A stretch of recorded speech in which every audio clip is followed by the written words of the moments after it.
All right. Beautiful.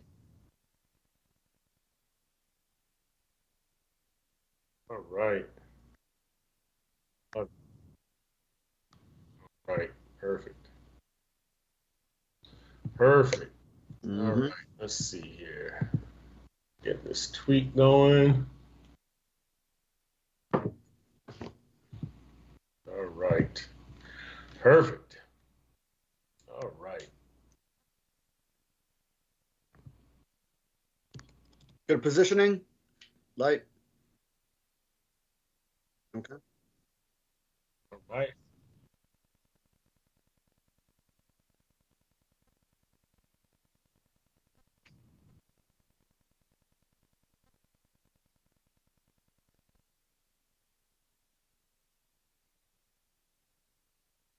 All right.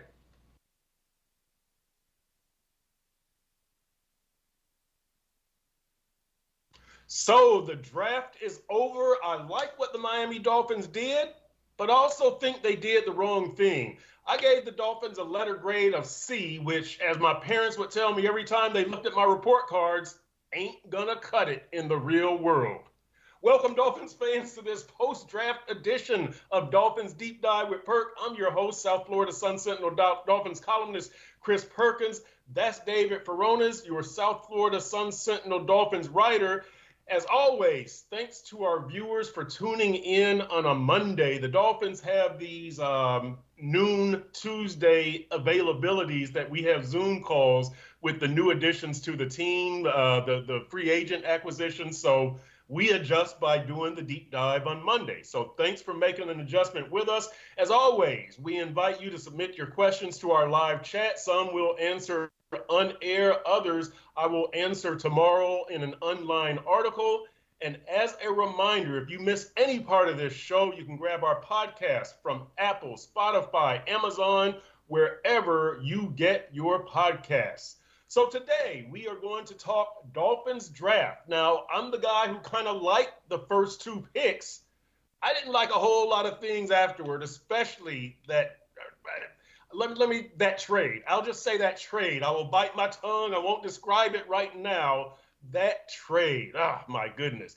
Nothing against the players. It's the philosophy. We're going to talk about the trade. We're going to look at the draft picks, see what you think about the Dolphins draft.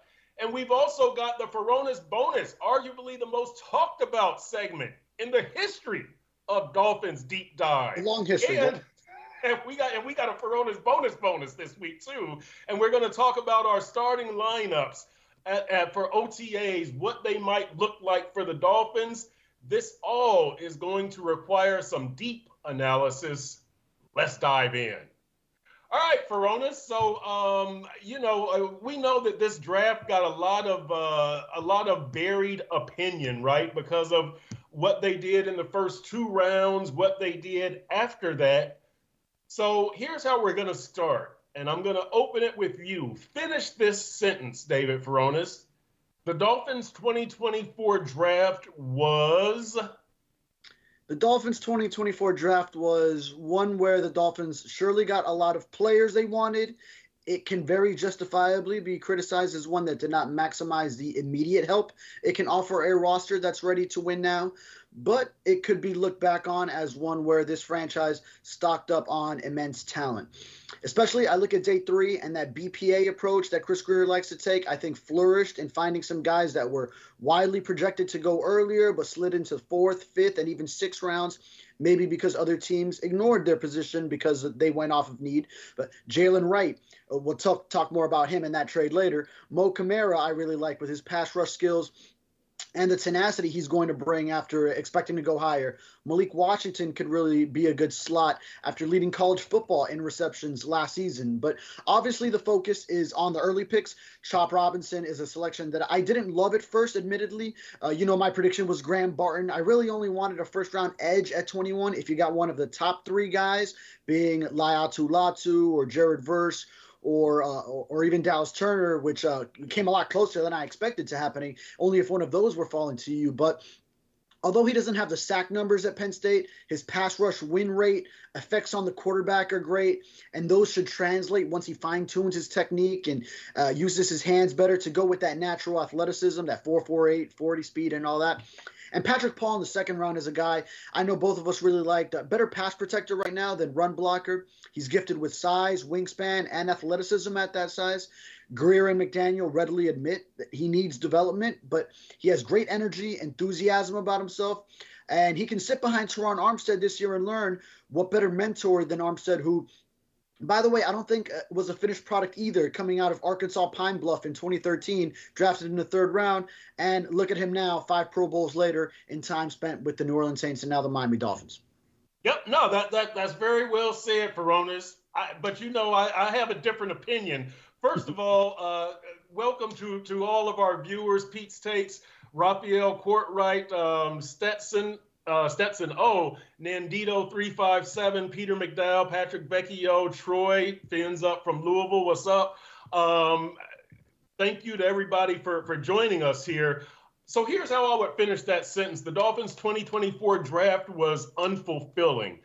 I go differently. The first 2 picks, I don't really mind them. Chop Robinson, well, here's why. Chris Greer has a good history in the first 2 rounds, right? We know this. I know that he missed out on Noah Igbinoghene, but his first 2 rounds, Tua's a good pick. Austin Jackson, Christian Wilkins. You go down the list, they're good. Second round, Rob Hunt, Javon Holland, Xavier Howard. I give him the benefit of the doubt there. I wish that Patrick Paul could play guard and get more snaps as a rookie, which they did with Laramie Tunsil when I believe Brandon Albert was at left tackle and during his rookie year. But, as you pointed out, Teron is not going to make all 17 starts. Patrick Paul will get 4 or 5 starts. Hopefully in 2025, it won't be like you're playing a rookie. Hopefully, when he moves out to left tackle, as we think, he'll be kind of a seasoned veteran.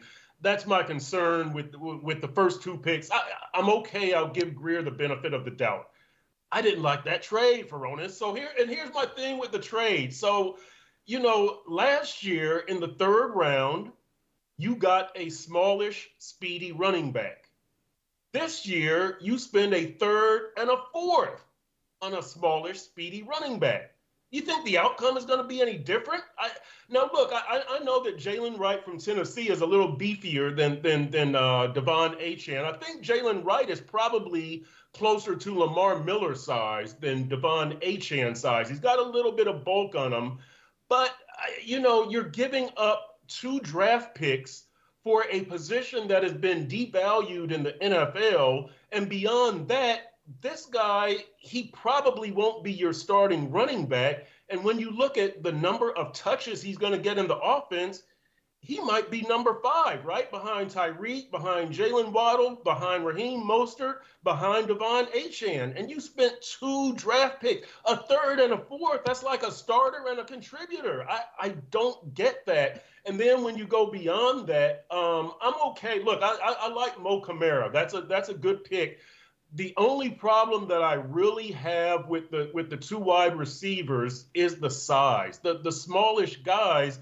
And philosophically, I think that you're doubling down on a philosophy that doesn't seem to work with these smallish guys because they seem to break down late in the season. So I would have liked to have seen them do something in those later rounds that could help you change your offensive philosophy. I know you have Chris Brooks as a bulky guy, maybe a third down option, maybe a short yardage option as a receiver, somebody who's bigger. I know you got Jonnu Smith, but that's kind of my problem with this draft is that the price that you paid for Jaylen Wright is way too much for the role he's going to play.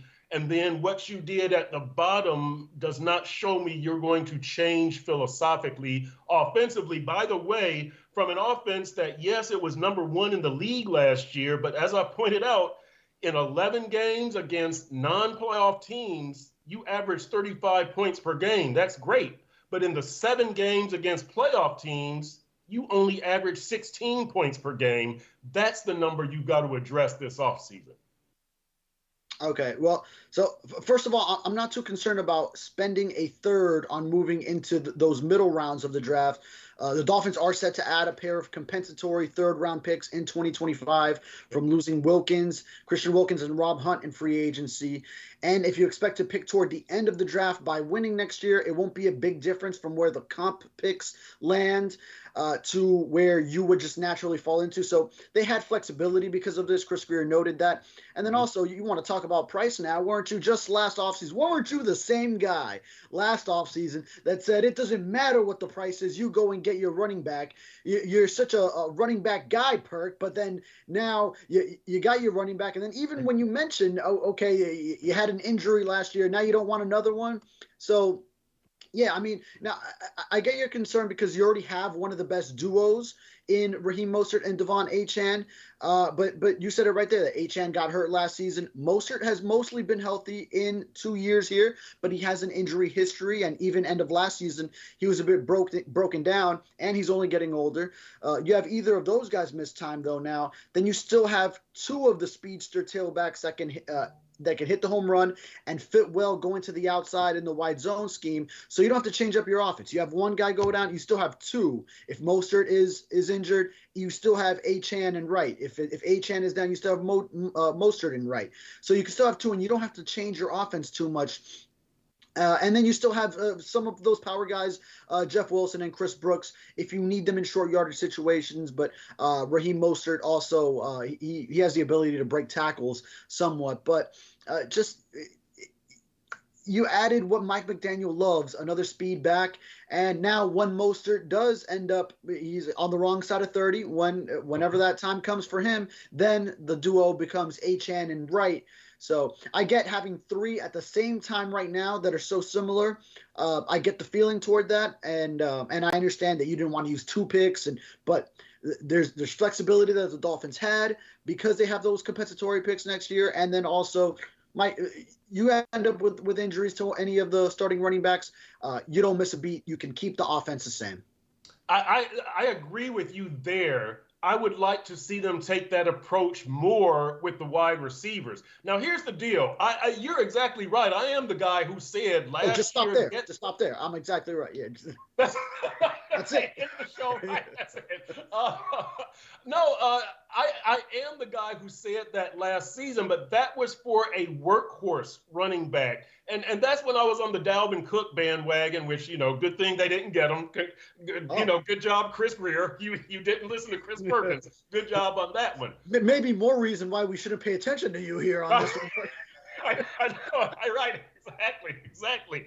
But look, if Jaylen Wright was going to be your workhorse running back, then yeah, you pay those two picks, but you've given a third and a fourth. Again, those are valuable picks. Those are guys who can contribute, and you've given it for a guy who's going to be a member of a rotation. He's not even going to be number one. He's just a member of a rotation. Here's why I would do that on a wide receiver, a speedy wide receiver, more than a speedy running back, because this is a passing offense. And we saw last year that if you have those two receivers, Jaylen Waddle and Tyreek Hill, healthy, this offense goes well together. It's a very tightly wound offense, right?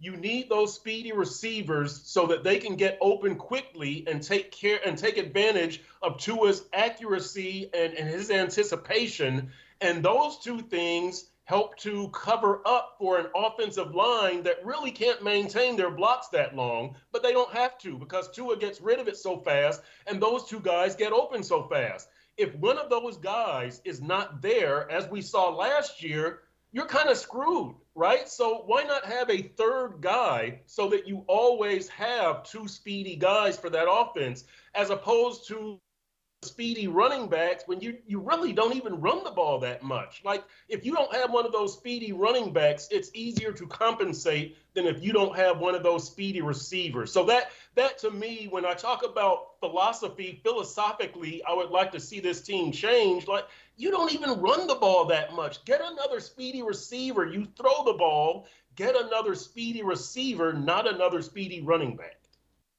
Well, I think they do run the ball. It's just sometimes it's when they start abandoning the run that we harp on, and in the situational, the short yardage situations, Yes. which if they had a power back, I know we talked about like start of free agency. Derrick Henry would have been awesome if he would have been your another running back, but no one would you wouldn't complain if they had Derrick Henry as a third back. Well, not third, not that he would be number 3, but just that you make him one of 3. And also Jaylen Wright. One thing I like from talking to him is that he does take pride in his blocking as well. So that's one thing you'll get from him. And another thing, immediately after that pick, 6 running backs went in the next 14 selections. So Dolphins did a great job of anticipating a run that was coming on tailbacks, and they got the guy they wanted. And at the end of the day, we kind of figured they would want to get into these middle rounds of the draft. They weren't with a 3rd-round pick or a 4th-round pick. They had a 103-pick drought as the way their picks were scheduled. I know I drew laughs from Mike McDaniel and Chris Greer when I noted that stat. And McDaniel was like, "Did you do that math on the fly?" But between their 2nd-round pick and their 5th-round pick, the way they had it set up, so you kind of figured they would want to get into the middle rounds. Because there's so many prospects they probably had evaluated in that range. You just didn't know who necessarily it would be that they would try to go after in there. But they got a guy that clearly they wanted, and you end up picking up someone that Mike McDaniel can obviously use in this offense. All right, let's go out to the chat. Pete's Take says, Kamara reminds me a bit of Elvis Dumerville, small but strong. That's actually a pretty good comparison. Peter McDow, the way to look at the trade is that Jaylen Wright will replace Mostert, as this is probably his last year. So for value, I am now okay with the pick, as he will team nicely with Achane in the future.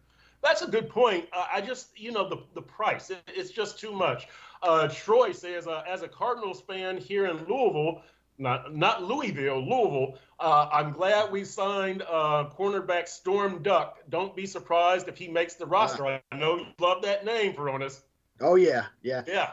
So some people Miami consider Storm Duck to be Sebastian the Ibis. He is a Storm Duck, but they got the real named Storm Duck here, and they also dished out some decent money for an undrafted free agent, both to him and Byron Matos, the offensive lineman, basketball player from the Dominican Republic at a USF. So a prospect there that they are really intrigued by, clearly.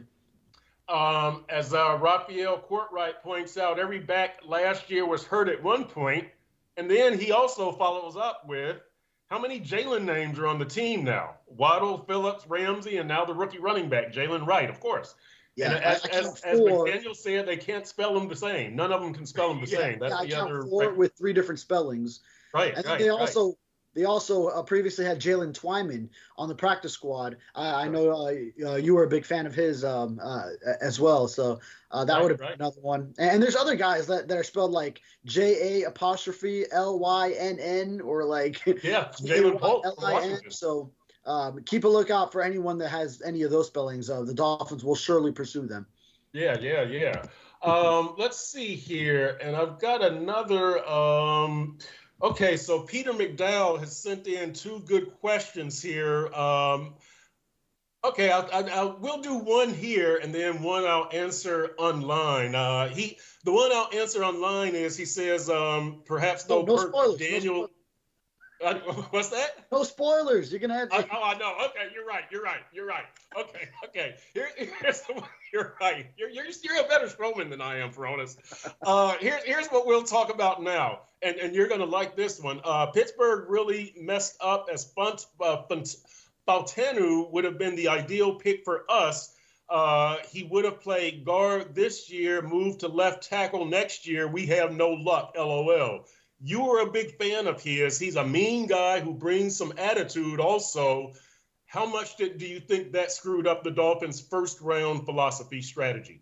Yeah, but, I mean, you kind of knew the Steelers could probably go O-line. So even as we play it up as, as that pick was coming up, the Steelers could really screw the Dolphins. I mean, you knew they would take someone off the board right before the Dolphins. So you anticipated that caught no one by surprise. And then you figured he was the one that was falling a little bit, and he was that top guy left. So you kind of figured it would be him. But Fautanu, I really would have liked because he could play guard immediately and then slide out to tackle. I never predicted him to go to the Dolphins in a mock because I anticipated he would be gone by then.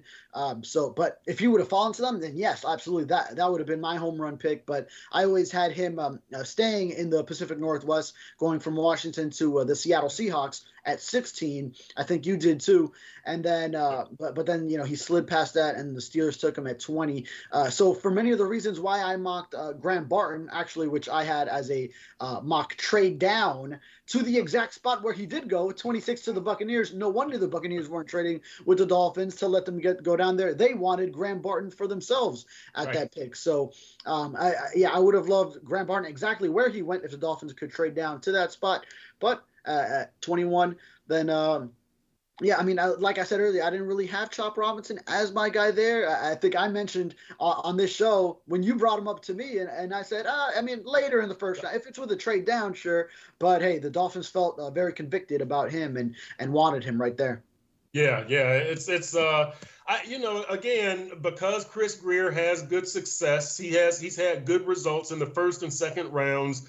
I'm going to give him the benefit of the doubt there. By the way, our poll here, how would you grade the Dolphins draft? 43% gave them a B, so that's the leader. 25% gave them an A, 25% gave them a C, so those tied, and then 6% said an F. So a B is the most common grade there. Hooked Up Joe says, many of us wanted Grier to trade a third next year due to having comp picks. Get a guy now that is a targeted value pick. That's what you were saying, Furones. I still think that a third round pick is a third round pick, and a third and a fourth for a rotational running back that's too big a cost. That's a starter and a reserve or two key rotational players. I'm just opposed to the cost for the role that he's projected to play. That's my big thing. It's just maybe interesting that they didn't maybe target an interior offensive lineman in the middle of the draft when you didn't go that route with either of the first two picks, and then you had that big gap between selections. So maybe you would have thought, okay, well, because they like someone in the middle rounds, and then they'll go after him there. So it was just interesting that it wasn't at a position of need, but Chris Grier really means it when he says he goes by a best player available approach, because they went with the guy they targeted in round one. That's the word he used, that they really liked Chop Robinson and wanted him because they figured he'd be there at 21. And then how much they liked Patrick Paul and with his willingness to learn and how coachable he's going to be. I think traits that we saw from talking to him, how enthusiastic he is and how much he wants to be a Dolphin and wants to be coached by Butch Berry. I think that'll bode well for his development. So then also holds true when you get to they view Jaylen Wright as really that top player in that portion of the draft, which, hey, they were right when they decided Devon Achane was that last year in the third round. Yeah. Well, all right. So this leads us into our next segment. And I know that I talked a lot about it in the previous segment, but is the Jaylen Wright trade a wise use of resources? And so here's the standpoint that I'm going to go from on this one. Yes, you do have the comp picks, but you traded up to get Liam Eichenberg, right? You gave up a third to move up to get him as a second round pick. That wasn't worth it. Liam is a good player, but it wasn't worth it. And that's kind of how I'm viewing Jaylen Wright. Beyond that, when you talk about a wise use of resources, couldn't you have traded for an interior offensive lineman, as you just said? Couldn't you have traded to get another edge rusher, somebody who's going to be of more impact? And this is coming from a running back guy, right? And does this mean that there's dwindling faith in Mostert and Achane and Wilson? Does Jeff Wilson even have a role on this team? The use of resources here, I probably would have rather have them traded to get interior offensive linemen, another edge rusher. I probably could have even seen them getting a cornerback before getting a running back. And again, at that price, even with the comp pick coming, I just don't get it. Well, Perk, I thought we were talking Jaylen Wright already. We were, but that was in the I didn't know this was the official Jaylen Wright segment. Right. I already gave you everything I got. I mean, we went on for like 10 minutes on him. You want some more? Let me ask you this. If the Dolphins were going to make a trade, weren't there other positions that they could have gone for? Oh, yeah. I mean, we talked about interior offensive lineman. Defensive tackle, I think, was something we were looking at, whether if it could have been in the first round, then you knew Byron Murphy, if he out of Texas, if he was falling a little bit, that would have been a guy that you liked. I know a lot of mocks had Johnny Newton as the pick, and he has the Dolphins connection with defensive line coach Austin Clark. He recruited him when he was at Illinois before hopping over to the pros and coaching Dolphins D linemen. So and then Newton ends up going early in round 2. So those were all things. I'm sure the Dolphins were still looking at Newton because they probably liked him, and maybe he was one of the guys when Chris Grier said that they were still looking to get into the tail end of round 1, meaning they probably would also look to trade up within round 2 once Friday night got going if some of those guys were available. I know it started to go on a run where a lot of players that were still there after round 1, Jackson Powers Johnson, Newton, we talked about Cooper DeJean, who would have been an interesting, flexible, versatile defensive back for Anthony Weaver if he could get into like some 3 safety sets and use him as a nickel, different things that you could do with a guy like him. So I imagine they were thinking about trading up for any of those guys. And then since you didn't address them early, then you were thinking maybe one of those positions of need. But Chris Grier, really true to who he is in that best player available. And I mean, this is the guy that they viewed as that BPA at that point, and they went and got him. So they have their reasons. I know on the outside, especially in a win now scenario, we look at it as win now. You shift your focus on that spectrum to more so addressing positions of need, filling in those little holes that you have to make the roster complete. But Grier really, he sticks to best player available, whether you're rebuilding like we saw in 2019, 2020, and to some extent still in that 21 draft where he just gets the guys he wants based on who they are, then a lot of us feel like he should shift a little bit more on the spectrum to filling needs, but he really just stays with that BPA approach. So, okay, so let's spin this segment into that, because this is really what I'm getting into, and this is what people are getting into on the chat. Philosophy. Philosophically, do you trust the direction that this organization is going in? Now, here's kind of what I mean here. What we're seeing here, Scott Pro, why did they draft 2 wide receivers under 6 foot? Did they not learn last year they need a bigger wide receiver? And then Pete's Takes was agreeing with somebody earlier, and he says, I wanted a run game wrecking nose tackle in round 1. So philosophically, do you think the Dolphins are going in the right direction, considering they have not won a playoff game in the past 2 years, going in the direction they're going? Do they need a shift, whether it's using a power back more or a receiving tight end more, different play calls in short yardage, different stuff, defensively? We've seen shifts defensively from man to zone, but really offensively and overall, Furones, do you trust this organization philosophically? Because I think they need to make a change. They need to make some subtle changes here when you look at the size of the players, get some bigger players, get some meaner players, and do some different things offensively when it comes to short yardage, a power runner, and somebody who can go up, a bigger receiver, and get the ball. So philosophically, are they headed in the right direction? I think philosophically, we're seeing the Dolphins hedge their bet a little bit, where after that rebuild started, then it was, all right, we are all in.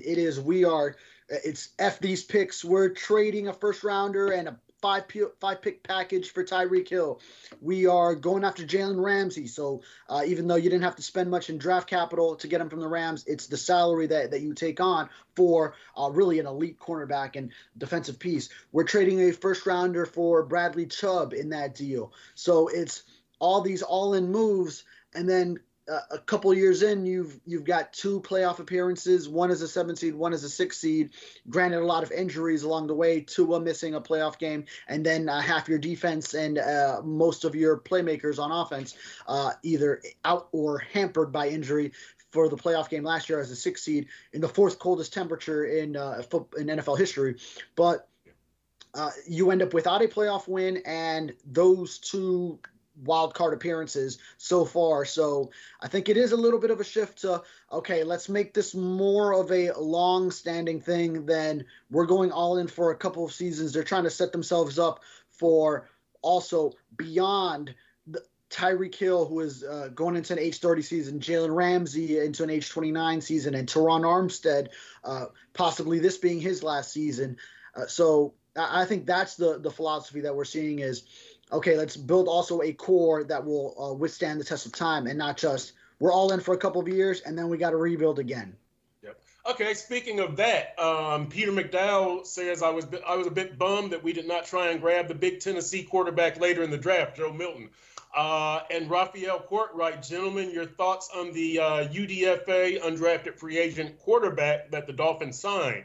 Philosophically, quarterback, it was not seriously addressed with a draft pick. To me, the only way you could have seriously addressed it, not that, well, first of all, it doesn't need to be addressed. People thought that it did. I'm happy with Tua as the starter and Mike White as the backup. The only way you could have seriously addressed it is with a 1st or 2nd round pick, and you can't do that. Philosophically, they did the right thing. To me, when you're taking a quarterback in the 5th, 6th, 7th round, you're not serious about him becoming a starter, maybe not even serious about him becoming a backup, and you just did that 2 years ago with Skylar Thompson. Philosophically, Furones, should they have addressed the backup quarterback position, or should they be bringing in competition for Tua, knowing that he's not signed, although we all know they're not letting him go? Yeah, we know they're not letting him go. So I don't think they need to bring competition for a starting quarterback. I don't think that's something that's on the forefront of the Dolphins' mind. Not to mention, you'd probably have to spend a pretty penny for any quarterback that would seriously be competitive with Tua. So that's just not even really a topic. They're going with Tua in the future, and they're going to sign him this season. It's just a matter of how much money. So, you hope the team can get enough of a team-friendly deal while Tua's happy, and, that everyone views the value correctly, and it's not a matter of overpaying and then and Tua gets what he rightfully deserves. Without holding the franchise hostage by paying him as the highest paid quarterback in NFL history, and then you end up going, all right, now what else can we put around him? Not much in future seasons. So, and I think someone mentioned the undrafted quarterback. It's Gavin Hardison out of UTEP. Right. I took a quick look at him. 40 touchdowns, the 33 interceptions are a little bit concerning at the college level. So seems like better decision making is something that he'll need to address. We also know his center at UTEP, Andrew Meyer, for a little UTEP two-step there, like Tim Hardaway was for the Heat. The Dolphins got, Hardison, I think I just view him as he'll be a off-season OTA, another arm, training camp arm, like James Blackman was, a Glade Central quarterback out of Palm Beach County, the Muck over there, and then Florida State and Arkansas State. Right, Arkansas State was where he finished up. So he'll just be another guy that's around, and then maybe given a shot to see if he could become the 3rd quarterback. But right now, especially after a few years, in the system. You would think that'd be Skylar Thompson, who even has a playoff appearance under his belt. And also Mike White would right now still be the backup quarterback unless someone were available in free agency, and then the Dolphins just go ahead and end up cutting him. But I don't think they would have any reason right now on Mike White, because it's not like you saw him last year per se. You really just saw him at the end of blowouts, namely the Broncos game, and he threw a deep touchdown to Robbie Chosen. Yep. Billy Batson says New England drafted 2 quarterbacks. Yeah, they sure did. Yeah, with Drake May, in the first round. What was I? Oh, okay. So here's what I wanted to talk about also. We're kind of philosophically Tyreek Hill, because 2 weeks ago or last week, there was something that he did or said that we didn't get into. Oh, it was this, that he said that Mike McDaniel got on him after the playoff game. And so here's the thing. You can comment on that if you want. I don't know. I didn't hear it. I still haven't heard Tyreek and how he phrased it. I'm very skeptical. I'm hesitant to believe that Mike McDaniel got on him, quote unquote, or whatever the phrase would be. But philosophically, do you need to rein Tyreek in?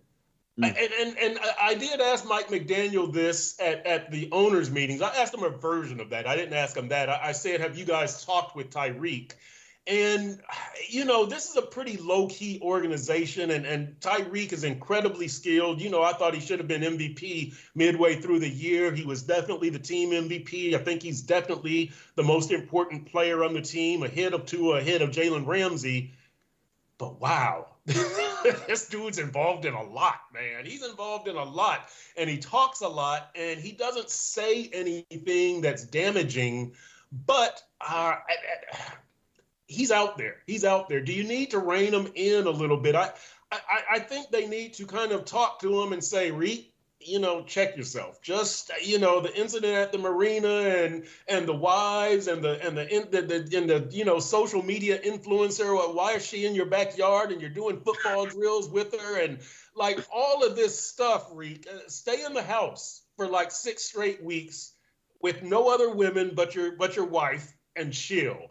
I think that's what they need to tell him. Don't come down on him like a hard ass, but I'm a little concerned about the direction things are going. So philosophically, do they need to talk to Reek, or do you just kind of let him do what he does? No, yeah, and I hope a lot of those conversations have already taken place.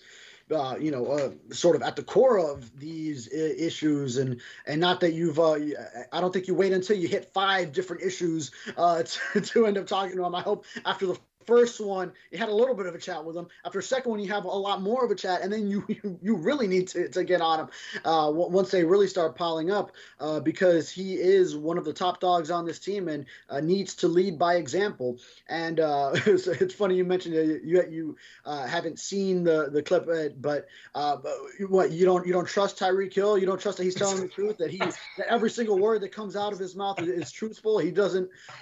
He does. Tyreek tends to exaggerate things just a little, not much, just a little bit. He doesn't lie and troll to us at every opportunity he gets, but I believe that one, because although a lot of us view Mike McDaniel for who he is in front of the media as this personality, entertaining, joking, loves to joke around, but at the heart and soul of it, he is a football coach first when it comes time to be with these players. So I do see that he has that in him when the time is right, when the time calls for it.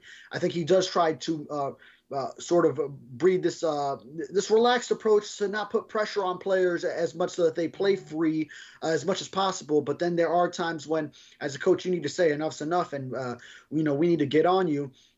And I think Tyreek Hill knows that. I know he tweeted one time, "I need to be better," to which I quote tweeted, "Tyreek Hill says he needs to be better." So I think that was some fine reporting on my job to be factual when in covering that statement. But yeah, it's well known that he needs to be better in all aspects. And so then Pete's Takes brings up the one today. If you don't like or believe in Greer, screw you. What do you think about that? Billy Batson writes, Tyreek wants positive energy from the fan base. Dolphins are not about that manifestation life. And Troy just puts in, if Hill's contract was tradable, I think Greer would have moved him during the draft. Not restructuring his contract was evidence to me Fins want to move on. I'm not trading Tyreek. I'm really not. He's too good. He's too valuable. Everything is based around Tyreek. So I'm not trading him. The thing about with Greer, if you don't believe in him, screw you. That's fine. That's kind of like saying Tua is the most accurate quarterback I've ever had. That's fun. That's just Tyreek hyping up somebody. I don't mind that, but I do hope that they've told Reek you need to kind of rein it in. Once you get a ring, then you can act a fool again. But let's kind of rein it in right now.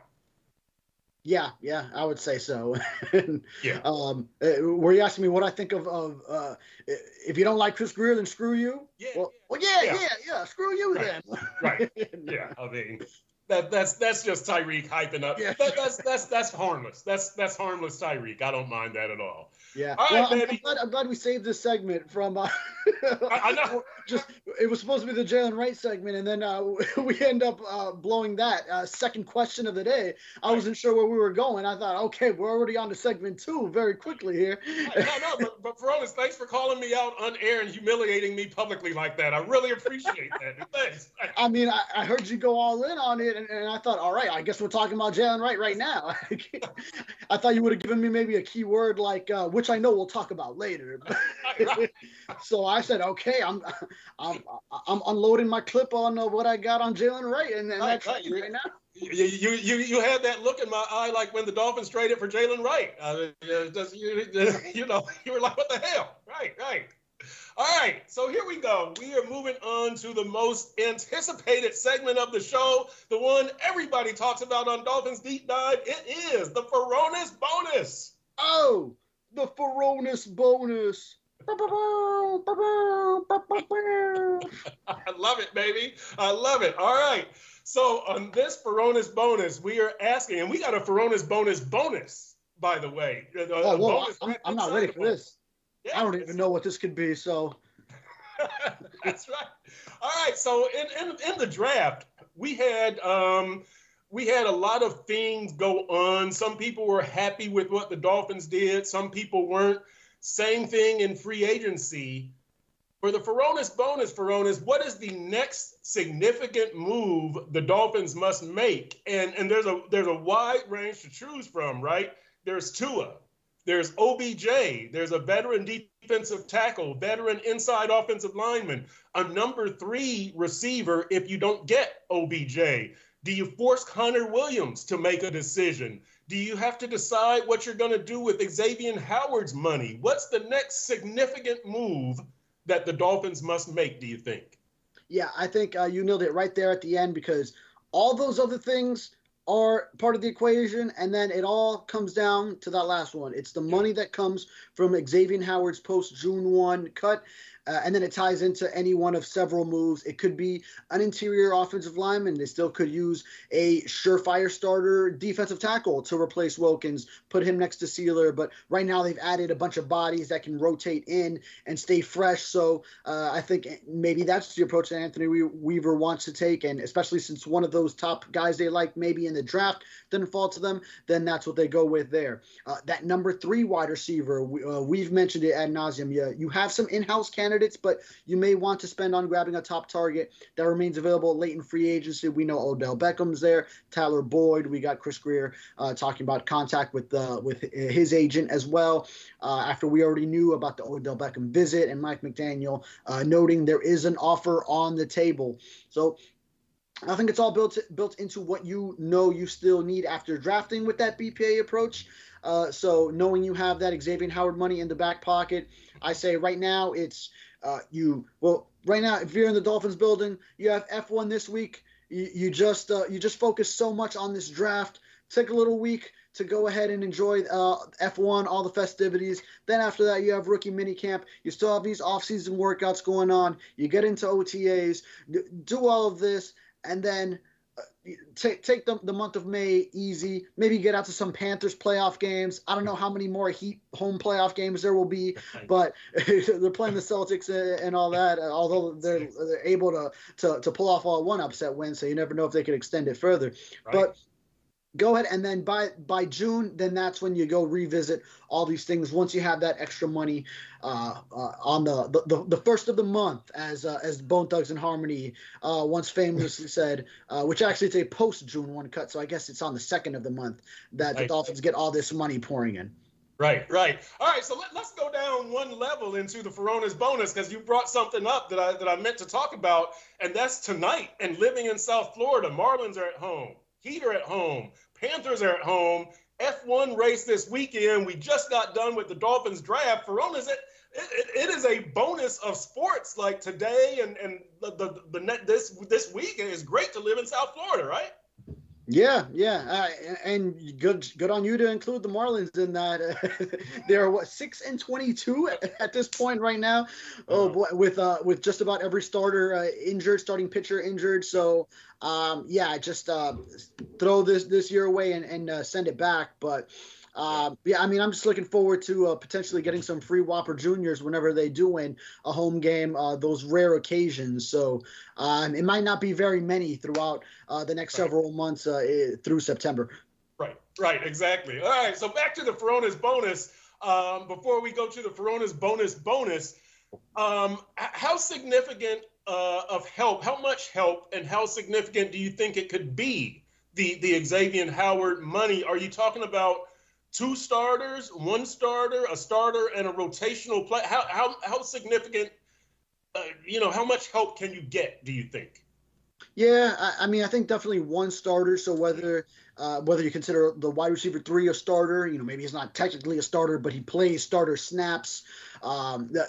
It could be maybe the right, whether it's a right guard, a left guard, depending on how you line guys up. I think you'll have some competition, whether Isaiah Wynn coming off of his injury, how you see him coming along, Liam Eichenberg, whether he's still the backup center, if it's Aaron Brewer starting at center, or Robert Jones is very capable to start in one of those spots. Maybe Lester Cotton if he picks it back up. So a lot of options there. There will be competition. If you maybe get 1 surefire starter at one, maybe Dalton Reisner is one guy. So we mentioned the wide receiver 3s that are in the mix. Maybe a 3rd safety, Anthony Weaver. Yes. He might deploy some 3 safety type of looks, maybe in some dime packages as well. So there's a lot of different things that the Dolphins could do.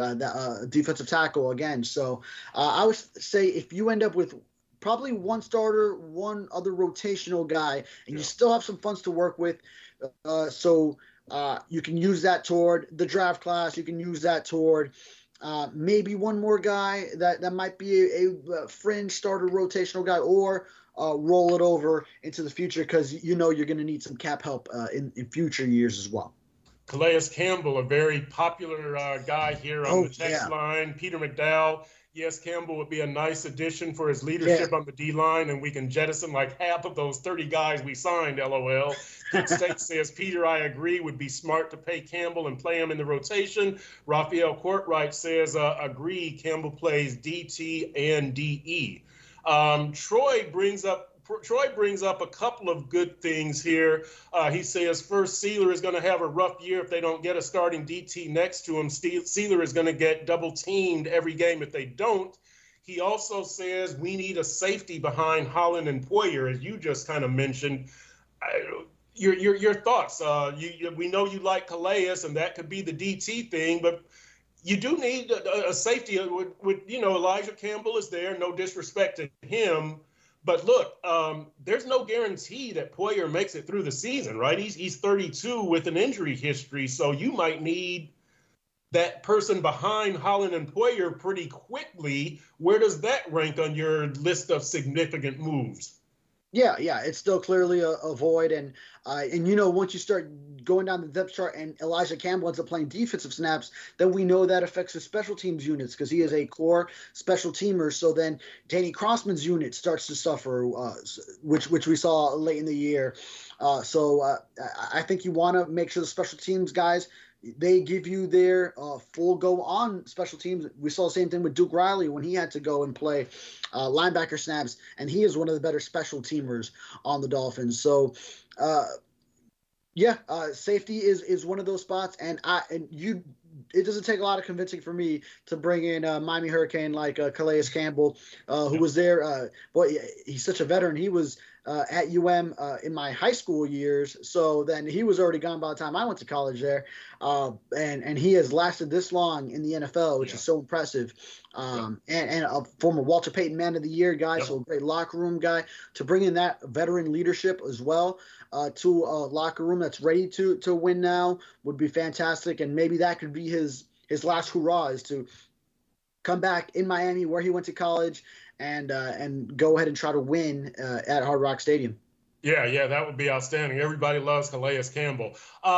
Before we get into our second, the Furones bonus, somebody had on here that I'm trying, because I want to address them by name, that the Dolphins did not give up a third and a fourth for Jaylen Wright. I know they spent a third and a fourth on Jaylen Wright. They gave up a third to get him. That's what I meant. If I misspoke there, that's what I meant. You paid 2 draft picks for him, but you gave up the third to acquire. Fourth, you use next year's third and a fourth. Correct. All right, so the Furones bonus, baby. Here we go. Oh, right. Do I do it again? No, we're good. Okay, so we saw a lot of second-generation players in the draft getting selected and were draft eligible. Who was your favorite? We had Marvin Harrison Jr., we had Joe Alt, we had Chris Jenkins, Jeremiah Trotter Jr., Luke McCaffrey, Ladd McConkey, Frank Gore Jr., and then that's just a few of them. That's not all of them, but I would say this. I saw Jeremiah Trotter Sr. play college football at Stephen F. Austin, so I'm a big fan of his. I used to cover University of North Texas. Jeff Wilson always liked me mentioning that. And so they were in the Southland Conference together, so I saw Trotter Sr. play, so I kind of leaned toward him. But this is the Furones bonus. Who do you like? Oh, well, I mean, it's got to be the best pure prospect of this draft, Marvin Harrison Jr. Yeah, regardless of position, I think he was the number 1 prospect in the draft. And, yeah, he went 4th because 3 quarterbacks went ahead of him. And those quarterback-needy teams, when they're up there in the draft, they got to get their quarterback. But I think Marvin Harrison Jr. is the best player in this draft. But for the very next pick to be another one, Joe Alt at left tackle, he could be a future Hall of Famer and a perennial Pro Bowler, All-Pro at that position too. So it was telling that he did end up going at 5 when everyone was viewing him as the number 7 pick, slotting him to the Tennessee Titans. So that was telling just how good of a prospect he is. And I really like Jeremiah Trotter Jr. Now, I was actually a fan of those Eagles teams in the early 2000s. So, growing up in Miami, the Dolphins were my team, but then Eagles were kind of my NFC team with Donovan McNabb, and that defense was sick with Brian Dawkins back there. We were talking about it in the media workroom the other day when Jeremiah Trotter Jr. actually got drafted. So you had Brian Dawkins at safety. They had Jeremiah Trotter, middle linebacker, Corey Simon at defensive tackle, Hugh Douglas at defensive end, and quarterbacks. Troy Vincent was there. He was with the Eagles at that point, and Bobby Taylor.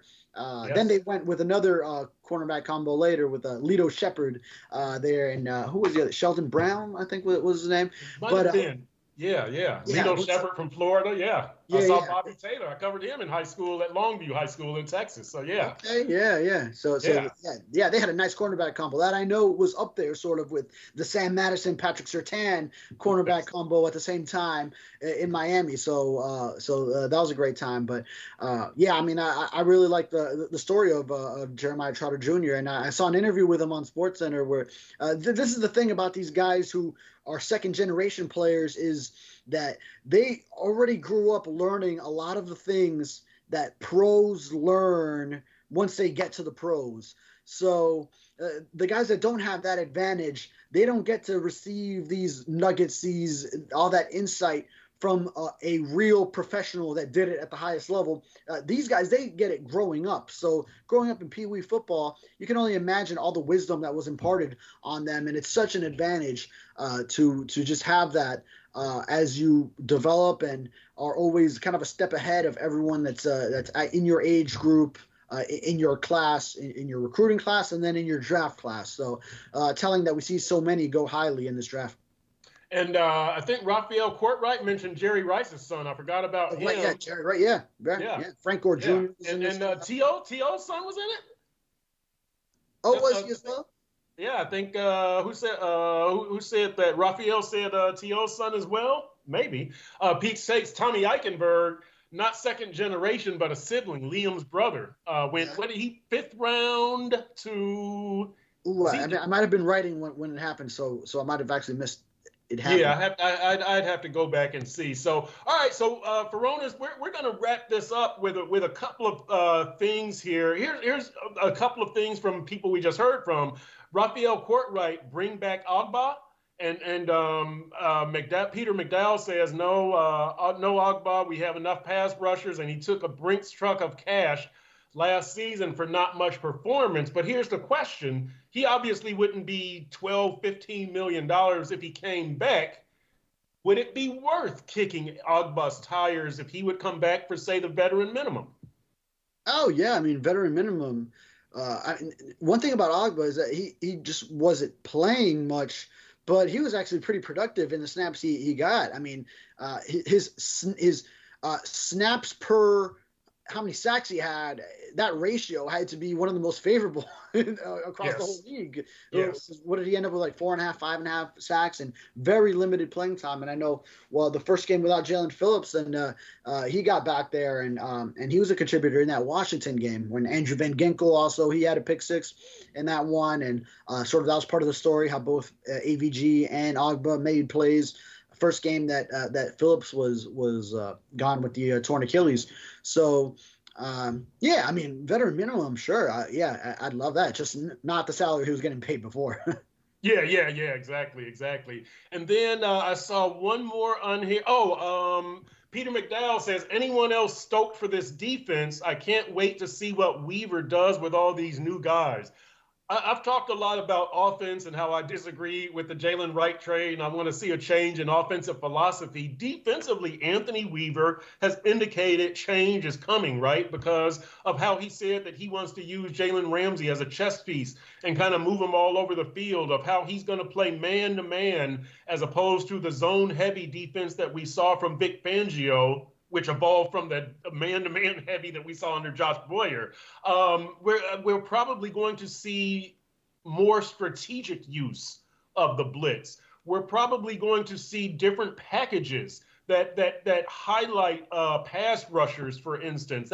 That's what I think we're going to see from Anthony Weaver. So yes, I am stoked. I'm more stoked for the defensive creativity than the offensive creativity, although the offense should be better, but just the creativity. What are your thoughts on that? Are you stoked for the defense, Furones, and do you think we're going to see more defensive creativity than offensive creativity? Oh, absolutely. I'm so stoked for this defense. Now, the creativity, we know there's already a lot of creativity in the offense, and maybe even Mike McDaniel can open up the bag a little bit more as he gets further along in handling the duality of head coaching duties and also play calling. So maybe he can delve deeper into the playbook and even bring out some new wrinkles, all of that. But we know both sides are going to be very creative and outside the box thinkers. I think that's why Mike McDaniel views Anthony Weaver as a like-minded thinker.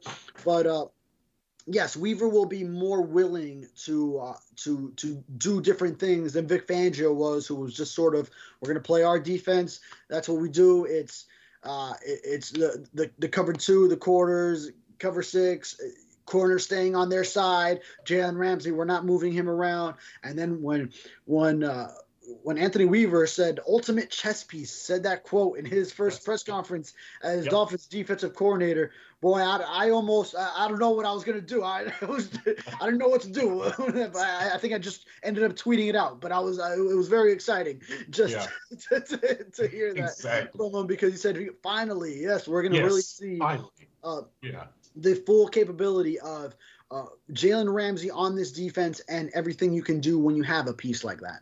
Yeah, and look, no disrespect to Vic Fangio. I keep saying this, that here's a man who finished 10th with that defense, not having Jalen Ramsey for the first 7, and then the last, those last few games where Holland is not there, Baker's not there, Chubb is not there, Phillips is not there, and you finished 10th in the league. So no disrespect to Vic Fangio at all, just a philosophical difference. So, by the way, the Crazy Greek sends us, so we got the greatest chat room here. This thing is always on fire. The 49ers signed Terrell's son, Tyreek Owens. So, that's right. I did see that. Yes. So that's a cool story. There we, now, dude, all we got to do is ask him. This Eagles to the Trotters. Yeah, we'll finish it on this one. Thanks to everybody for joining in. Raphael Courtwright asked 3-4 defense or 4-3 defense. I think it's going to be multiple, and that's what I love about Weaver. I think it's going to fit the opponent. It's going to fit the situation. It's going to fit the personnel, and it's not going to be static. Again, Vic Fangio finished 10th with that defense, so I am not disrespecting him, but Furones, right? I would rather see multiple and creativity. Yeah, there's that, but I mean, it'll be base 3-4, and then I imagine probably even more so 2-4 nickel. Yeah, where your edge rushers are the outside linebackers, if you will. Yeah. Right, exactly. All right, so hey, look, thanks to everybody. Nandito 357 says, enjoy that time off, fellas. Nomadic Ballers, no news about OBJ. There won't be any time off for us because we're going to be back next week. When are we going to sign OBJ? We don't know. This is kind of a financial thing. They've said that they've made an offer and they're just trying to see if the financials work out. So if they want to spend what OBJ wants, I think he'll be here. If not, he moves on. But we will be back next week, probably Monday at noon. The Dolphins have a rookie mini camp May 10th and 11th. So that's 10 days, Furones, or something like that. Not this week, but the following weekend. I'm going to shift into F1 mode because that's what I'm doing for the rest of the week. But we will be back on Monday, we think. We will let you know on social. Thanks to everybody. I'm Perk. That's Furones. We'll see you next week.